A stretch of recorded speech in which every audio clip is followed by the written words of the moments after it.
The aircraft that crashed, killing 2 on board, had been involved in 2 prior incidents before Tuesday's fatal crash.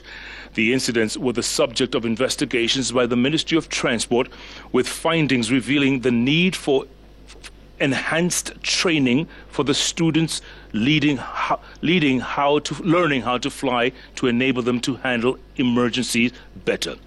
Brenda Wanga reports on the early warning signs that may have been ignored. Tuesday's mid-air plane crash that claimed the lives of a trainee pilot and the instructor is the latest in what is now emerging as a series of incidents involving the same aircraft and the same pilot training school operating out of Wilson Airport. The aircraft, a Cessna 172M, serial number 172-65726, is operated by 99's Flying School and was registered on the 2nd August of 2018. It was manufactured in 1976. It is part of the fleet used in training pilots at the flying school. The aircraft has been involved in 2 incidents before yesterday's fatal crash. Both incidents were investigated by the Aircraft Accident Investigation Department of the Ministry of Transport. Prior to Tuesday's incident, the Cessna 172 had been involved in what Aircraft Accident Investigation Department termed as a serious incident. A report from the Investigation Department indicates that at the beginning of 2021 in January, the aircraft, while undertaking a training flight, failed to land properly at Wilson Airport.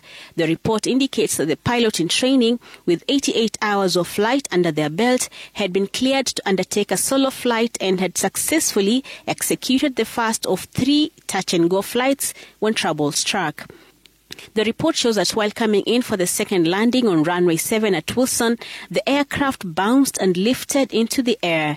The student behind the controls attempted to land once more, but upon flaring to land, the aircraft bounced and the nose wheel of the aircraft hit the ground, occasioning damage to the aircraft. The impact of the landing was evident on the runway and on the craft itself. Investigators in their report stated the probable cause of this incident as the pilot's failure to follow bulk landing procedures following a bounce landing resulting in propeller strike, detachment of the nose landing gear, wheel assembly, fork, and subsequent damage to the aircraft. 3 months earlier, in October 2020, the same plane had also trouble while taking off from Wilson for a training cross-country flight that would have seen the trainee pilot and the trainer fly to Narok and back. The flight, however, ran into trouble upon takeoff, with strange noises heard coming from the propeller.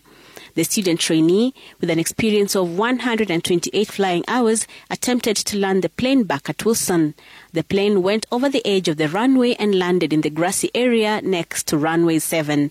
Both the trainee and the trainer escaped unhurt, while the aircraft sustained damage to the nose wheel steering link assembly. In the 2021 incident, investigators recommended that the 99 Flying School reviews and enhances its safety management systems and training programs to improve students' readiness to execute emergency maneuvers and do proper record training on emergency maneuvers in the pilot training files.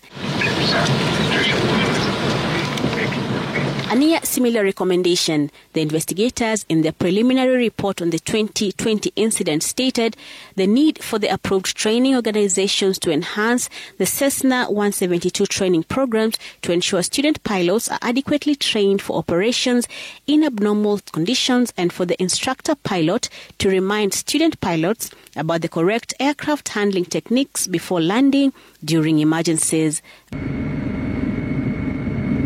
Brenda Wanga, Citizen TV.